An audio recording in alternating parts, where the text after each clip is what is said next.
For today, and continuing with the next several lessons, we will be reading the Twits, written by Roald Dahl, read by me, Teacher Nick. I hope you're ready. Let's begin. The Funny Walking Stick. To pay Mrs. Twit back for the worms in his spaghetti, Mr. Twit thought up a really clever, nasty trick. One night, when the old woman was asleep, he crept out of bed and took her walking stick downstairs to the workshed. There he stuck a tiny round piece of wood, no thicker than a penny, onto the bottom of the stick. This made the stick longer, but the difference was so small, the next morning Mrs. Twit didn't even notice. The following night, Mr. Twit stuck on another tiny bit of wood. Every night he crept downstairs and added an extra tiny thickness of wood to the end of the walking stick. He did it very neatly so that the extra bits looked like part of the old stick.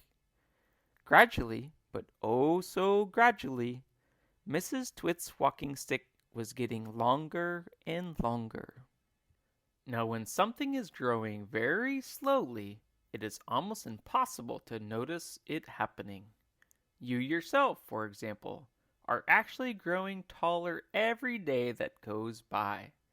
But you wouldn't think it, would you?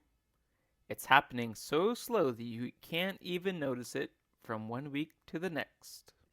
It was the same with Mrs. Twit's walking stick. It was all so slow and gradual that she didn't notice how long it was getting, even when it was halfway up to her shoulder. "That stick's too long for you," Mr. Twit said to her one day. "Why, so it is," Mrs. Twit said, looking at the stick. "I've had a feeling there was something wrong, but I couldn't for the life of me think what it was." "There's something wrong, all right," Mr. Twit said, beginning to enjoy himself. "What can have happened?" Mrs. Twit said, staring at her old walking stick. "It must suddenly have grown longer." "Don't be a fool," Mr. Twit said. "How can a walking stick possibly grow longer? It's made of dead wood, isn't it? Dead wood can't grow." "Then what on earth has happened?" cried Mrs. Twit.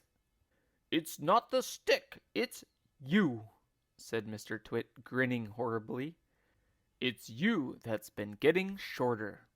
I've been noticing it for some time now." "That's not true," cried Mrs. Twit. "You're shrinking, woman," said Mr. Twit. "It's not possible." "Oh, yes, it jolly well is," said Mr. Twit. "You're shrinking fast. You're shrinking dangerously fast. Why, you must have shrunk at least a foot in the last few days." "Never!" she cried. "Of course you have. Take a look at your stick, you old goat, to see how you've shrunk in comparison. You've got the shrinks. And that's what you've got. You've got the dreaded shrinks." Mrs. Twit began to feel so trembly she had to sit down. Mrs. Twit has the shrinks. As soon as Mrs. Twit sat down, Mr. Twit pointed at her and shouted, "There you are, you sitting in your old chair, and you've shrunk so much your feet aren't even touching the ground." Mrs. Twit looked down at her feet, and by golly the man was right. Her feet were not touching the ground. Mr. Twit, you see, had been just as clever with the chair as he'd been with the walking stick. Every night when he had gone downstairs and stuck a little bit extra onto the stick, he had done the same to the four legs of Mrs. Twit's chair. "Just look at you, sitting there in your same old chair," he cried. "And you've shrunk so much that your feet are dangling in the air." Mrs. Twit went white with fear. "You've got the shrinks!" cried Mr. Twit, pointing his finger at her like a pistol. "You've got them badly. You've got the most terrible case of shrinks I've ever seen." Mrs. Twit became so frightened she began to dribble. But Mr. Twit, still remembering the worms in his spaghetti, didn't feel sorry for her at all. "I suppose you know what happens when you get the shrinks," he said. "What?" gasped Mrs. Twit. "What happens?" "Your head shrinks into your neck, and your neck shrinks into your body, and your body shrinks into your legs, and your legs shrink into your feet, and in the end there's nothing left except a pair of shoes and a bundle of old clothes." "I can't bear it," cried Mrs. Twit. "It's a terrible disease," said Mr. Twit. "The worst in the world." "How long have I got?" cried Mrs. Twit. "How long before I finish up as a bundle of old clothes and a pair of shoes?" Mr. Twit put on a very solemn face. "At the rate you're going," he said, shaking his head sadly, "I'd say no more than 10 or 11 days. "But isn't there anything we can do?" cried Mrs. Twit. "There's only one cure for the shrinks," said Mr. Twit. "Tell me!" she cried. "Oh, tell me quickly!" "We'll have to hurry," said Mr. Twit. "I'm ready! I'll hurry! I'll do anything you say!" cried Mrs. Twit. "You won't last as long if you don't," said Mr. Twit, giving her another grisly grin. "What is it I must do?" cried Mrs. Twit, clutching her cheeks. "You've got to be stretched," said Mr. Twit. Mrs. Twit gets a stretching. Mr. Twit led Mrs. Twit outdoors where he had everything ready for the great stretching. He had 100 balloons and lots of string. He had a gas cylinder for filling the balloons. He had fixed an iron ring onto the ground. "Stand here," he said, pointing to the iron ring. Then he tied Mrs. Twit's ankles to the iron ring. When that was done, he began filling the balloons with gas. Each balloon was on a long string, and when it was filled with gas, it pulled on its string, trying to go up and up. Mr. Twit tied the ends of the strings to the top half of Mrs. Twit's body. Some he had tied around her neck, some under her arms, some to her wrists, and some even to her hair. Soon there were 50 colored balloons floating in the air above Mrs. Twit's head. "Can you feel them stretching you?"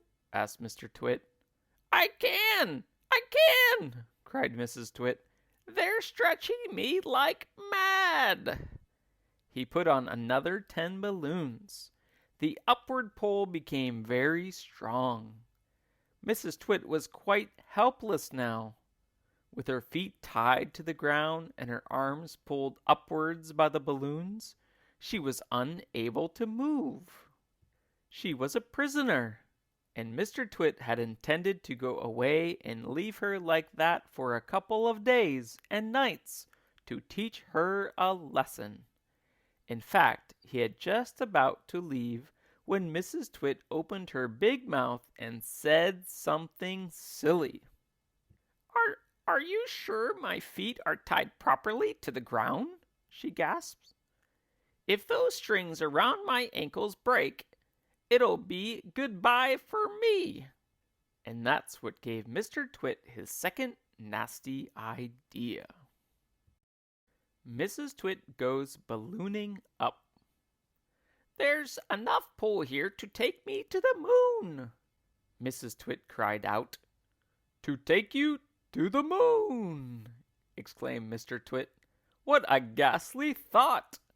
We wouldn't want anything like that to happen.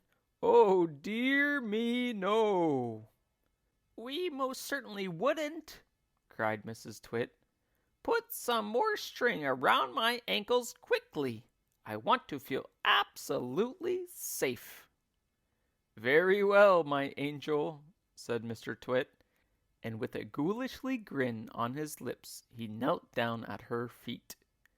He took a knife from his pocket, and with one quick slash he cut through the strings holding Mrs. Twit's ankles to the iron ring. She went up like a rocket. Help! She screamed. Save me! But there was no saving her now.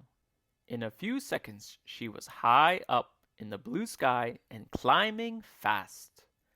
Mr. Twit stood below looking up. What a pretty sight, he said to himself. How lovely all those balloons look in the sky. And what a marvelous bit of luck for me. At last the old hag is lost and gone forever. Mrs. Twit comes ballooning down. Mrs. Twit may have been ugly and she may have been beastly, but she was not stupid. High up there in the sky, she had a bright idea. If I can get rid of some of these balloons, she said to herself, I will stop going up and start coming down.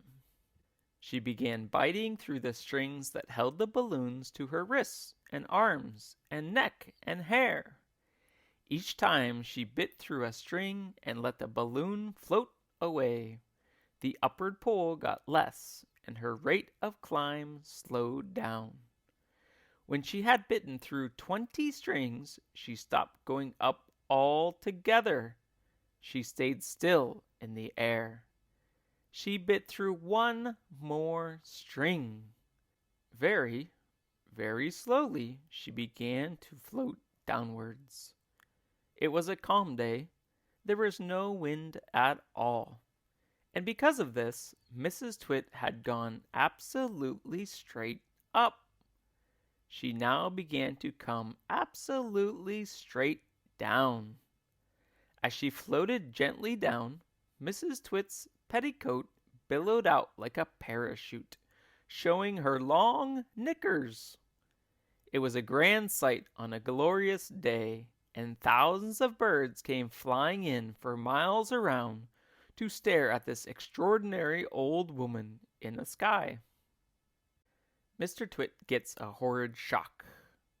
Mr. Twit, who thought he had seen his ugly wife for the last time, was sitting in the garden celebrating with a mug of beer. Silently, Mrs. Twit came floating down. When she was about the height of the house above Mr. Twit, she suddenly called out in the top of her voice, Here I come, you grisly old grunion, you rotten old turnip, you filthy old frumpet. Mr. Twit jumped as though he'd been stung by a giant wasp. He dropped his beer. He looked up. He gaped. He gasped. He gurgled. A few choking sounds came out of his mouth. Ugh, he said. Arrgh! Ouch! I'll get you for this, shouted Mrs. Twit. She was floating down right on top of him. She was purple with rage and slashing the air with her long walking stick, which she had somehow managed to hang on to all the time. I'll swiss you to a swazzle, she shouted. I'll swash you to a swizzle.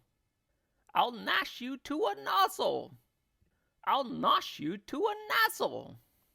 And before Mr. Twit had time to run away, his bundle of balloons and petticoats in fury landed right on top of him, lashing out with the stick and cracking him all over his body. Okay, that's all for today. I hope you have a great day, and we'll see you next time.